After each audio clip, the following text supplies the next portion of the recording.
नमस्कार, आप देख रहे हैं बांका तक 24 न्यूज़। और हम अभी दुमका ज़िला में प्रवेश कर चुके हैं और यहाँ का जो है ये ठाड़ी खरवा गांव में है। यहाँ पे भव्य भागवत का आयोजन किया गया है। हम यहाँ पे आचार्य जी से बात करने का कोशिश करेंगे, जो आचार्य बने हैं। क्या नाम हुआ आपका? मेरा नाम श्रीमंत कुमार हुआ सर जी। आप कितना दिन से कथा में आचार्य बन रहे हैं? कितना दिन से नहीं, ये मेरा पहली वर्ष है जी, ठीक है, पहली वर्ष है, दूसरा दिन चल रहा है, पहली कथा पारी का का। दूसरा दिन। हाँ, हम लोग अच्छे से श्रवण कर रहे हैं। इस हम लोग सौभाग्य की बात है, शांतिपूर्ण हम लोग कथा महावीर बाबा जो बता रहे हैं उनका श्रवण बहुत अच्छे से कर रहे हैं।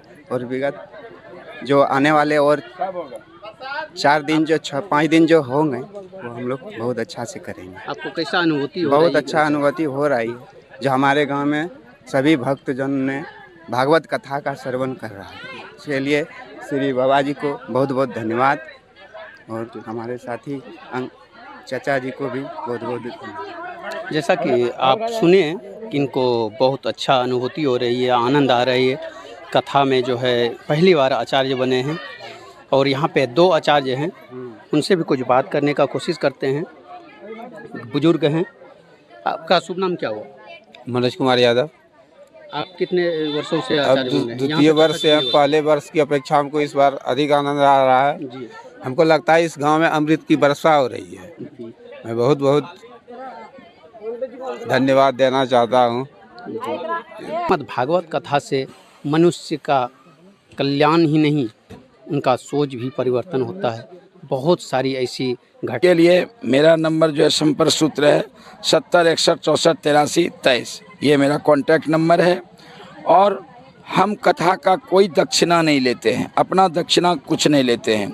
जजमान की श्रद्धा जो होती है वही मुझे देते हैं। सिर्फ हम जो है हमारी जो व्यवस्था में रहते हैं, वाद्य यंत्र वाले लोग, झांकी वाले लोग, सिर्फ इन्हीं के लिए हम मांगते हैं। अपने लिए तो हम ठाकुर जी से मांगते हैं।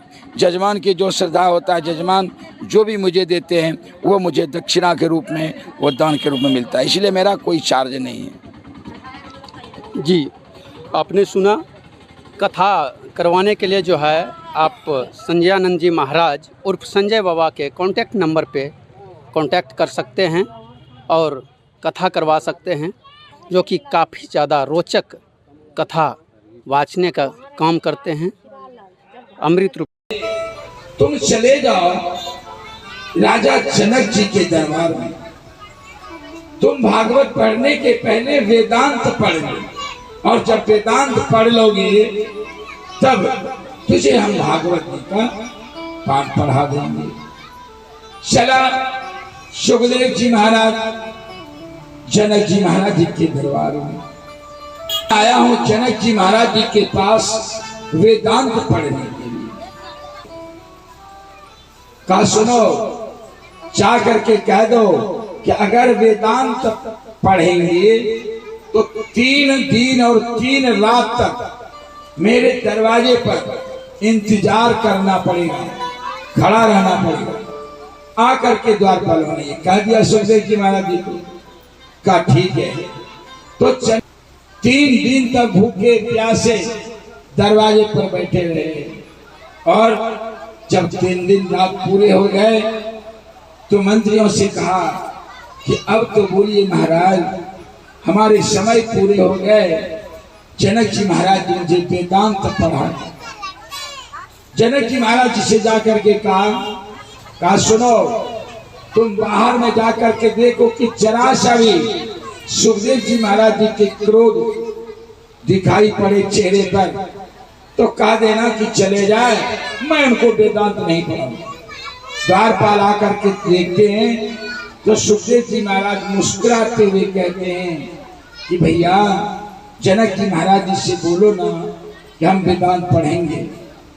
आकर के उनसे कहा जनक जी महाराज जी से, वो तो प्रसन्न है, कहीं भी उनके चेहरे पर क्रोध नहीं दिखाई पड़ रही है कि परीक्षा में ये पास कर गई। एक परीक्षा में बैठ करके भगवान का ध्यान कर हार गए जनक जी महाराज।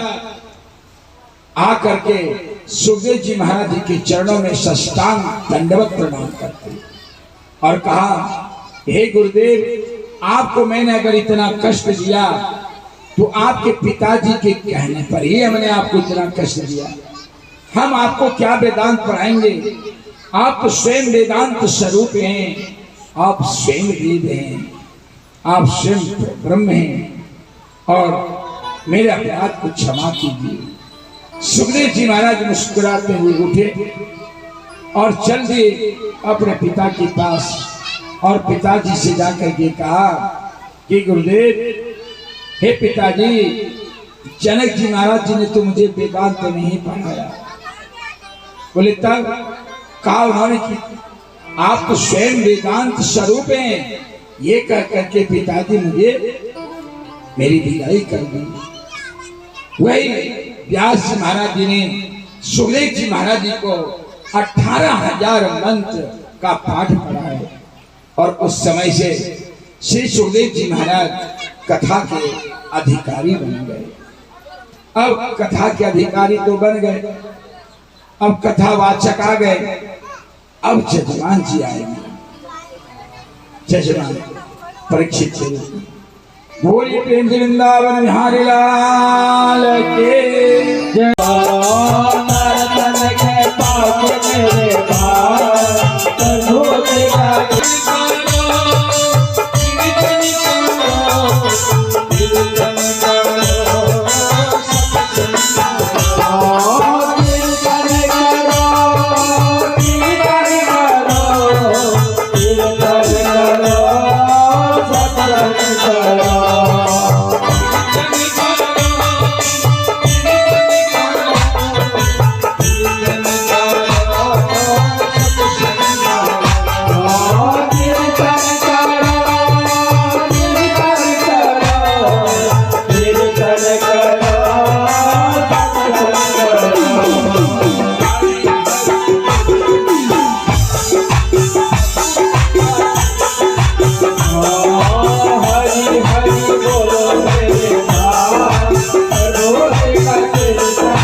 भागवत के अधिकारी, भागवत जी के कथा कहने वाले श्री सुखदेव जी महाराज जी का आगमन होता है, अर्थात अवतार होता है। तो ये फिर काल आएगा कैसे? भगवान का नाम है नटवर नागर श्याम सुंदर कृष्ण मुरारी लीलाधारी पुरुषोत्तम भगवान, लीला करने वाले। तो श्याम सुंदर भगवान ने कहा कि जब तक मैं यहाँ रहूंगा तब तक तो कोई कुछ कर नहीं सकता है। तो श्याम सुंदर भगवान ने द्रौपदी महारानी को और 5 पांडवों को सोने के क्रम में ही उठा करके और दूसरे जगह पर रख दिया और वहां छोड़ दिए पांडवों के 5 छोटे लाला को, बच्चे को। वह अश्वत्थामा आया और पांडव समझ करके पांडवों के 5 बेटे का सर काट दिया। और जब द्रौपदी महारानी को ये पता चला कि 5 बच्चे के सर कटे पड़े हैं, अब तो ये छाती पीटने लगी, अब बेहोश होने लगी। उठे गिरे भागते हुए पहुंचे उस स्थल पर जहां पे द्रौपदी के 5 पुत्र के सर कटे पड़े। और इस दृश्य को देखने के लिए लाखों नर नारियां पहुंच रहे हैं, सब हाय हाय कर रहे हैं, सब कोस रहे हैं वो कौन पापी था, कौन वो दुष्ट था, कौन वो राक्षस था, इस बच्चे ने किसका क्या बिगाड़ा था, किस छोटे बच्चे का सर काट दिए। अर्जुन आते हैं और कहते हैं, हे द्रौपदी, मुझे पता है कि यह किसने काम किया, मेरा कोई शत्रु नहीं है, वही एक अश्वत्थामा है कि जिसने हमारे 5 पुत्र के सर को काटा। घर में चूल्हे नहीं जल रहे हैं, चलेगा, लेकिन आपके घर में दोनों समय जो चूल्हे जल रहे हैं, अच्छा अच्छा भोजन कर रहे हैं, तो आपको देख करके बहुत ईर्ष्या हो रही है, जलन हो रहा है, द्वेष हो रहा है। क्या ये भागवत सिखाती है कि मैं ही खाऊं, मेरा पड़ोसी अगर भूखे मर रहा है तो मरने दो? ये भी शास्त्र नहीं कहता कि सबको लेकर के चलना चाहिए, सबका साथ लेकर के चलना चाहिए, सबका सम्मान करना चाहिए, निष्ठा एक से रखें, सदा सबसे करें, प्रेम सबसे करें, लेकिन ऐसा हम लोग नहीं करते।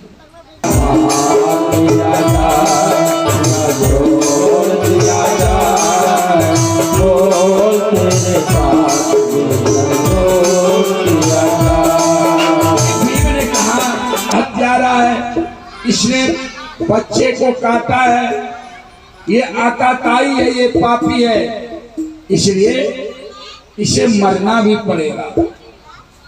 तो कहा कैसे मारेंगे, कैसे छोड़ेंगे?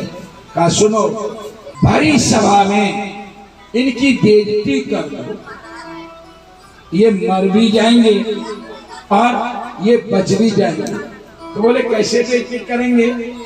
कि बोले कि गधे पर इनको बिठा करके और सभा से धक्के मार करके निकाल। का ये मर जाएंगे? बोले हाँ, ये शर्म से मर भी जाएंगे और बच भी जाएंगे ये। तो अश्वत्थामा ने संकल्प लिया कि मैं पांडव के वंश को बर्बाद करके ही रहूंगा। पता राजा भी बन गए और भगवान के अनन्य भक्त भी थे। राजा का जो संस्कार होता है, राजा का जो कर्तव्य होता है, वो परीक्षित जी महाराज जी निर्वहन कर रहे हैं, निर्वाह कर रहे हैं कि प्रजा की देखभाल करना, दीन दुखी की सेवा करना, साधु संतों की सेवा करना, और मंदिरों में जाकर के, ठाकुरबाड़ी में जाकर के, कथा सत्संग में जाकर के अपना राष्ट्रीय पोशाक उतार करके, मुंह छुपा करके और अपने हाथों से झाड़ू लगाते थे, इसलिए कि वो राजा हैं। अगर राजा कहीं झाड़ू लगाना शुरू कर देंगे तो प्रजा झाड़ू लगाने देंगे उनको, उनके हाथ से झाड़ू छीन लेंगे। नहीं नहीं, आप ये क्या कर रहे हैं, हम लोग हैं ना। तो राजा इसीलिए छुप छुप करके जाते मंदिरों में, ठाकुरबाड़ियों में कि लोग मुझे पहचान ना ले, मुँह छुपा करके और राष्ट्रीय पोशाक उतार करके सीधा सरल वस्त्र धारण करके जाते थे और मंदिरों में सेवा करते थे। क्या आज की राजा ऐसा करेंगे? अगर कथा में आ जाए, सत्संग में आ जाए, यज्ञ में आ जाए, ऐसा करेंगे? नहीं कर सकते, और करेंगे भी आप करने नहीं। यही राजा परीक्षित जी महाराज के साथ होता था। अब भगवान के अनन्य भक्त भी हैं, प्रतिदिन पूजा पाठ करते थे, भगवान की कथा सुनते थे, भगवान के परम भक्त, और उनकी पूजा से, उनके कर्म से भगवान बहुत खुश भी थे। उनके राज्य में कहीं किसी के घर में ताले नहीं लगते थे, किसी को भी किसी से कोई परेशानी नहीं थी, ना कोई कष्ट था, ना कोई विद्वेष था। अर्थात एक ही घाट में सिंह और बकरी भी पानी पीते थे, फिर भी कहीं किसी को किसी प्रकार का भय नहीं था। इस प्रकार राजा परीक्षित जी महाराज के शासन काल थे। अब प्रभु प्रेमियों, भगवान जी की कृपा से भगवान की कथा की जगह पे विश्राम दे रहा हूँ। शेष कथाएं रात्रि में राजा परीक्षित जी महाराज जिसे कहाँ भूल हो गए कि उनके राज्य में कलयुग प्रवेश कर गया और राजा परीक्षित जी के हाथों से पाप हो गया, किसी संत का अपमान हो गया। तो ये धर्म और अधर्म साथ साथ चलते रहते हैं। और संध्या की जो कथा होगी 7:30 बजे से 7:30 बजे से कथा शुरू हो जाएगी। ध्यान रहे आज समय मोर मुकुट तेरे सिर पे सोने प्यारी बंशी मेरो मन मोहे देख सभी कोई आगे गाँव गिरधारे तेरे आरती गाँव चरणों से निकली उन चरणों के दर्शन पाऊं गिरधारे तेरे आरती गाँव प्यास काल के नाथ आप हो सुख दुख